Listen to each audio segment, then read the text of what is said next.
Good morning. It's a healing, y'all. It's a healing. It's a healing, y'all. Look, it's a healing. Look, y'all. Still got a little yellow going on, but you look, y'all. Just got this little thing. Jigga what? Jigga who? Yes, honey. Once again, God has done it. Let me just, before I start my story time, take a bit of time out to thank all of my beautiful, beautiful, beautiful subscribers that have been messaging me, emailing me, sending prayers for me, commenting on my video. Y'all, when I say I was overwhelmed, I was so overwhelmed. I was moved to tears just to know that complete strangers, care about little old me. I'm just a nobody. And to know that you guys love me so much to take time out to send a prayer for me to get better with my situation, it was just simply amazing. And that is definitely what God wants for us to do for one another. We don't need to know anybody to pray for them. We don't need to know anybody to help them out. I mean, with certain situations, yeah, we may do, but something as simple as to just see your brother or sister hurting and to just offer up a prayer that God heals them or helps them or whatever, it's just, oh my God, it's so amazing, y'all. But, look at my eye, y'all. God is just so good. Look at my eye. I got my little lashes on, child, because my eyes is getting better. I still can't put on my contacts, but that'll be by the end of this week, I'm sure. Okay, back to our regular scheduled program. So this story time is going to be about the time I got my nameplate snatched at gunpoint. So I was in the 9th grade, and I was attending this high school by the name of Jackson High School. It's like in, for those who are from the Miami area, you guys know it's in the area of Liberty City or whatever. And at this time, I had a best friend that I normally walked to school with. Her and her sister and her brother would walk us to school. And sometimes if they all didn't walk us, then it would just be me and her. So this particular day, I went to her house, and I was really early this day. And first, fast forward, my uncle, who was in the Army, used to always bring us like nice name brand things from over in Korea. Like, he would bring us like the sweatsuits, the British Knights sweatsuits, the Louis Vuitton sweatsuits, the Dooney and Burke. So this particular day, I had on a British Knights. It was pink and white. A British Knights sweatsuit with my name on it. You couldn't tell me nothing, honey. And I had on a brand new, with the price tag still on it, Dooney and Burke backpack. It was gorgeous. I remember it was tan leather around the handles and around the straps. And it had like flowers on it, like royal blue, pink, yellow, green, just all these like nice tropical colors. So it was gorgeous. It was real pretty.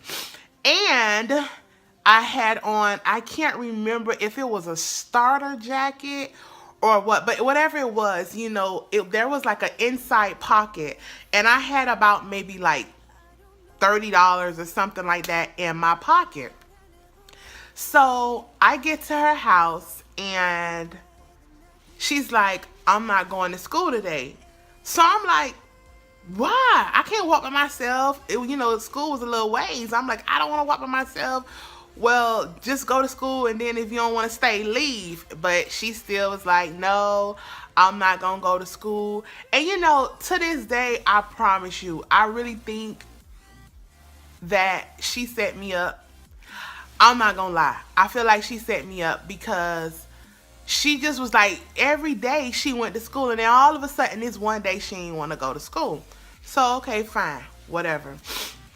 So what I did was, I had on my nameplate. What I did was, I tucked it in. I left her house. I was upset and everything, but I left and I just, was walking and I was singing and everything. And I got like to this corner where there's like a blood bank there.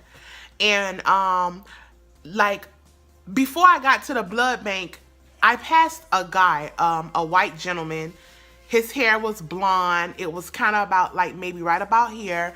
And he was smoking a cigarette with his foot. You know how you lean on a wall and you put your foot on the wall? So he had his foot like that, but it wasn't a wall. He was on a gate with like some bushes. It was someone's home. And when I passed by him, I was like, a white guy in this area? Okay, whatever. And I just kept going. Remember, I'm only like, I think I was 15 at the time. So I really didn't, I mean, it was out of the norm, but I kind of just was like, okay, whatever, whatever. Baby, I started to proceed to walk. And right before, like where we were, the blood bank was right here, the back of the blood bank. This is the street where cars were coming. And then this was the house where he was standing at. So I passed him and I was waiting at the street. When the car passed by, I went ahead and I crossed the street. So after I crossed the street, I made it just on the sidewalk where the blood bank is. And all of a sudden, I promise you, I was singing, I'll never forget, I was singing one of Queen Latifah old songs, UNITY. You know that song, UNITY, UNITY? Yeah, that. So I was singing that song. All of a sudden, I felt, oh my God, the sun is coming out, y'all, and it's brightening up my camera. Let me turn it down. All of a sudden, I felt this sharp pain. It was like, boom, boom to my chest. But it was from behind. So what the guy who I had passed did, the white guy, he came from behind and like he with force reached around me and like went like this to try to snatch my chain. But it was inside my my shirt. So he couldn't get it the first time. And then like he started feeling on my chest. Now still all the while he's behind me all along. So while he's behind me, he's like feeling around because now he can't feel it. So finally, when he got up here, he felt it. So he tried to pop it, but he couldn't pop it. So meanwhile, there's like a Corvette car pulls up on the side of me. I'm thinking it's a car with someone that sees what's going on and is coming to help me. Honey, he pulled out a gun and pointed it straight at me and told me, give it up. So, of course, I'm sorry, y'all, my eye's tearing real bad. Y'all know I got a little implant in my eye. So, of course, I was like, here, take it. I was trying to get him my book bag and everything, but he didn't want that. He just wanted my chain. So, finally, when he was able to feel it from this point right here, because let me show you. It was tucked in like this. So, once he was able to feel the chain part, he pulled it up and I just helped him take it out like this and he got it. And then he just went to snatching, scratching, scratched up my neck and everything, went to pulling. Finally, he popped it, ran to the Corvette, got in, and they skidded off.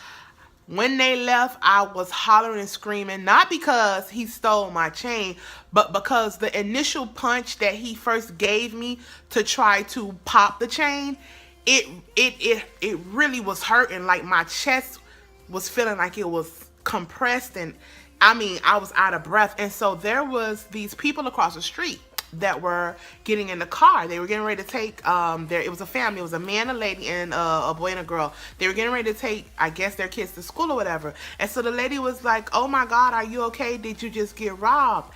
And I'm like, yes, I did. And I asked her, I said, could you please take me to my house? I live down the street. I can't walk, because I literally was like so shaken up.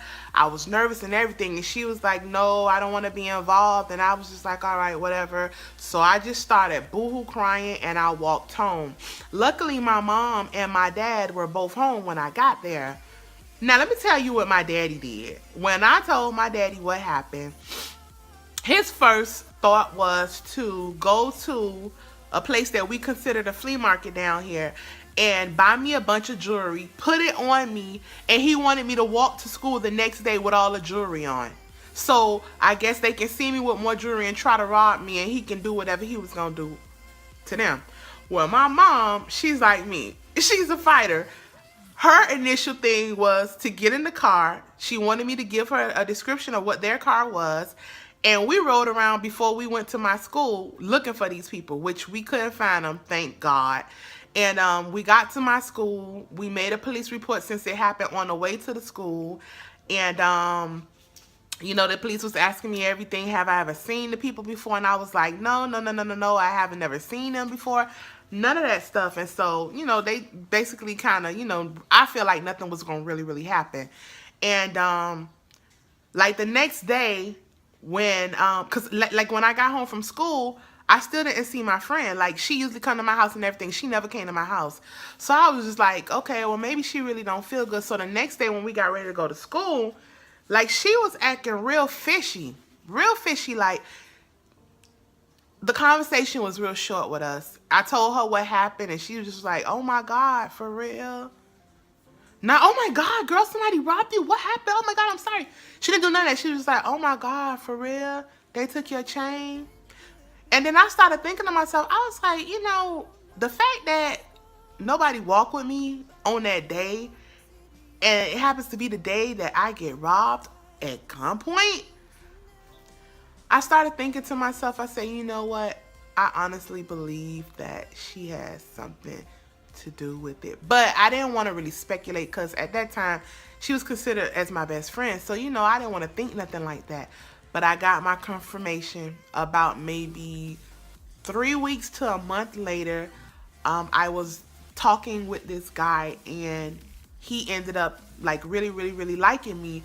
And he told me the truth. He was like, yeah, it was her and her brother that set you up to get robbed. And I was like, that's really awful, because what if when that guy pulled up, they would have got mad at me for some reason and just shot me?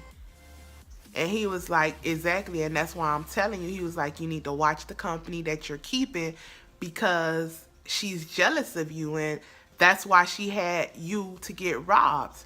And I was like, wow. Like, after that, I promise y'all, I started walking to school by myself. I didn't deal with her no more. I didn't even tell her why I wasn't talking to her. I just flat out left her alone. And that was it for me and her. We were done. So that is it for my story time, guys. I hope you guys enjoyed it. There will be more to come, but remember, so therefore I cannot put all my content into my story times, but as I have story times that I feel that I don't care if it's in the book and you guys know first, I will definitely come and tell you. And the reason why I was inspired to do this story time is because I have, ever since I was robbed, oh my God, the sun. Ever since I was robbed of my nameplate, I had always wanted another one. So I was on YouTube the other day, and I saw where they are making like little nameplate necklaces out of the wire, the regular wire that you get from Joann's or Michael's. So your girl went and got all the materials and made her own little nameplate. I mean, this is my first time doing it. I am going to do it again, but it just says Taeshon, the Taesho in the end. It looks backwards. I don't know if I have it backwards or not. Yeah, I have it backwards. There it is, Taeshon. Taeshon. I didn't know I had it on backwards. But anyway, yeah. So that's what inspired me to do the video, because I thought about the time that I got my nameplate snatched, all right? So thank you guys for watching. Don't forget to thumbs up for more videos and for more story times. Once again, guys, thank you so much for rocking with me. I love you guys so very much. Let's get me to 7,000. I am almost at 7,000 subscribers. Let's get me there, guys.